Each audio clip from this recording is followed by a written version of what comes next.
Starts to slide around, you'll ease back off it, then the truck's coming the other way, you're going to look to the other escape route, ease back out of it and point the vehicle where you want to go, and you reckon all that's going to come together? Why not? Well, it may, but one chance, and recognise the level of panic will be much greater than it was out there. So I guess what I'm saying is don't rely on what you've learnt out there today to make you a safer driver. So yeah, I'll hand you over to Jeff.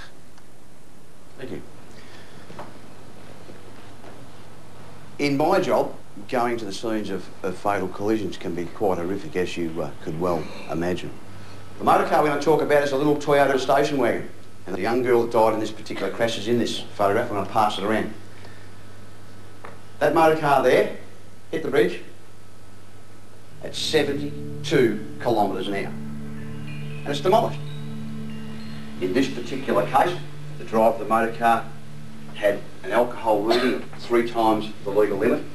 She had injected herself with a form of drug, and she had smoked cannabis. The next photograph is the seat. The injuries that that piece of concrete could do at 70 kilometres per hour is unbelievable. And at the autopsy, the pathologist, we saw that her feet were very, very badly knocked around. And of course those pieces of skin and tissue and muscle that we found on the passenger side, on the firewall, up around the dashboard, down around the seat, were hers. Split second. That's how long it takes. One mistake, and a split second, and this could be any one of you guys.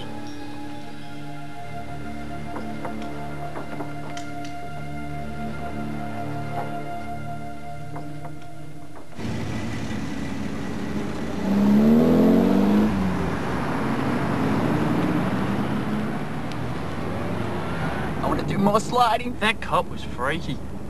He scared me. Nah, he's scare tactics. He wasn't scary. Seemed scarier teddy bears. I reckon he was scary. He had to do it that way to get the point across to all you people that have licences. Yeah, we have a licence to talk about.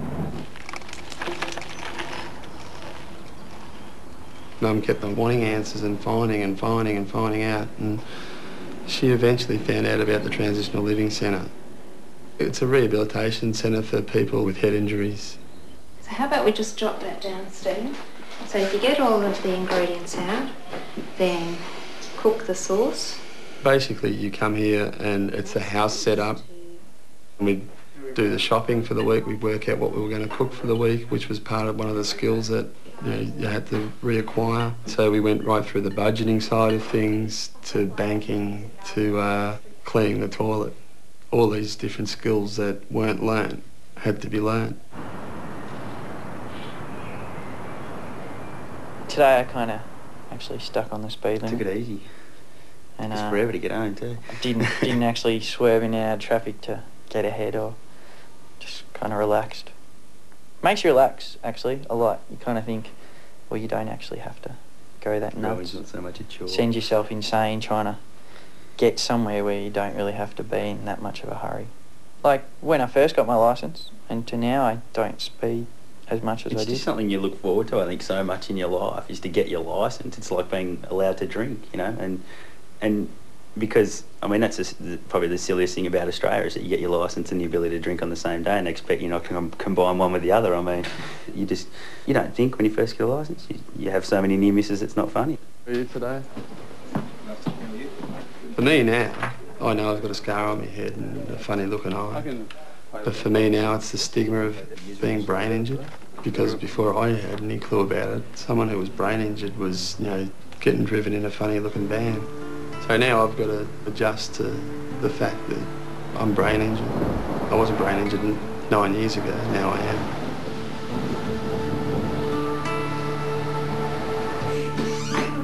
Hi everyone. Hello, how are you? Good. Hi Helen, how are you? I didn't even see you there. So what are we cooking tonight? Spaghetti bolognese. Do you want to stay? Oh, I think I might actually. You're more than welcome. Yeah, I don't feel like cooking, so I just got some really good news today. Yeah? Oh, what's that? I finally found a place to stay. Yeah? Yeah. Where? No, it's great. So where are you going to be moving into? Oh, it's just down in Fairfield, Oh, fantastic. but it's just the best spot. The big steps out into the real world. Time to put everything into practice that I've learned here in the last 3 months without the guidance or knowing that there's someone up in the office if something goes wrong, you know. Makes you think, yeah, it's not smart. Drink driving, like 2 pots and you're not the same as you were sober, so say I killed him. Just the reality of it, yeah. I'd be pretty cut, I guess. And I'm sure his parents and brother would kill me. But yeah, you'd kill yourself more. Just, I think, yeah, you would never forget it, and I think that's a whatever the hell the word is. Ramification. That's it.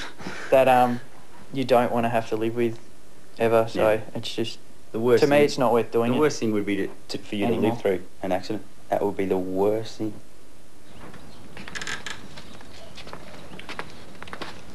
He's a much more confident man now, and it's probably something that he probably totally lost that we never realised. That he lost his confidence. We certainly lost him. You'd never get the old Richard back. And You couldn't. not quite, but but what's there is great. He's living, he can do his own things, and that's the main thing, really, that he's alive. My parents mean a lot to me, and it hasn't been easy for them, and hopefully, as the years go by, I won't be treated like the son who had a car accident. I'll be treated like an adult. This is where it all begins now.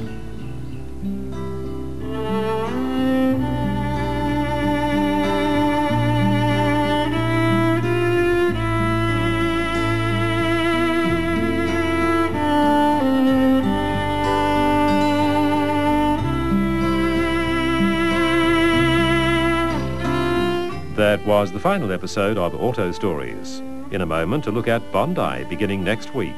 Then stay with us for the drama of The Bill.